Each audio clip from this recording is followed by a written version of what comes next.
on top of me. I sleep on my stomach all the time, and so I was asleep on my stomach, and I think I must have had my arm up, and all of this is coming from memory. I may leave stuff out that I don't remember. I may add extra stuff from false memory, but I'm going to tell you as accurately as I can. He put his forearm on top of my neck while I was laying there, and he pushed really down, and I had no clue. I woke up, I had no clue what was going on. All I knew is that I couldn't move. On top of his arm being on my neck, he had his legs and his knees pinned my legs inside of his, so I couldn't move. Now, this fella was an Olympic speed skater.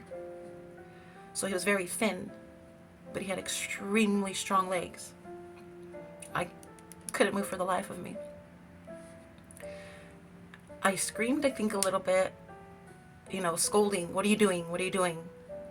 I was eventually able to horse kick out of that and, loosen up. I didn't kick him at this point as far as I remember, but I do remember bucking and horse kicking to get him off of me. At that point, I was turned on my back, and he had immediately pinned my legs first again, and then grabbed both of my arms and put them above my head.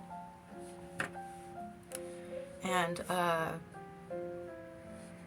at that point, really the only thing I knew to do was to bite him, because that's all I had available was my mouth. I didn't have my hands to move. I didn't have my legs to buck.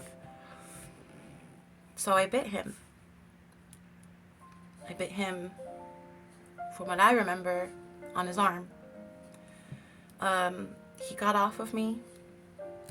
I ran to the kitchen to grab my phone immediately. He went after me. Ran back to the living room, tussled with the door so I can get it open so that the neighbors can hear what was going on. He slammed it, and I opened it, and I yelled out of the door, and I said his name, and I said, "Stop!" And he slammed it again, and I opened it again, and I said it again, "Stop!" And he slammed it again, thinking somebody was going to come by. Nobody came. We tussled around on the floor, from what I remember a little bit. All the time he was talking, but he was almost like the way he described the way his parents were. He was just like spitting and snarling, and he was asking me, who the F is the person that I sent the text to? Who the F is that? Who the F is that? And that's all I kept hearing is, who the fuck is that? And according to him, it was because I was giving away script pieces. It didn't sound like it was jealousy. If I'm being completely honest, it didn't sound like he was just jealous. It didn't feel like that at all. I really couldn't tell you what that was. Anyway, so we tousled back and forth a little bit.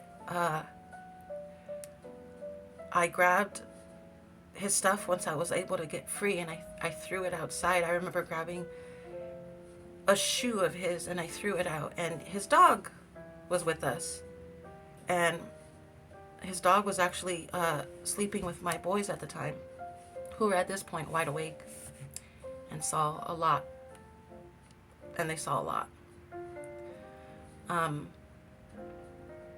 At some point, because he wouldn't leave the house, I grabbed a broom and I beat him with a broomstick like an old lady. I beat him out, like, get out, like an old lady. He eventually got out. Then, to add insult to injury, his dog was still in the room. So he said, "Well, I need to get my fucking dog at least." Never forget it. So I let him back in the house, let him grab his dog, and he did leave after that, after all of that. I grabbed my babies, who again were awake, and all three of them were awake at this time. And I tried to continue to have a good morning. By the time it was all over, it was starting to, dawn was cracking. Like it was starting to become daylight, but barely. And my entire goal was just to put the kids back to sleep so that maybe in the morning we can just forget that it even happened. But that's not what happened.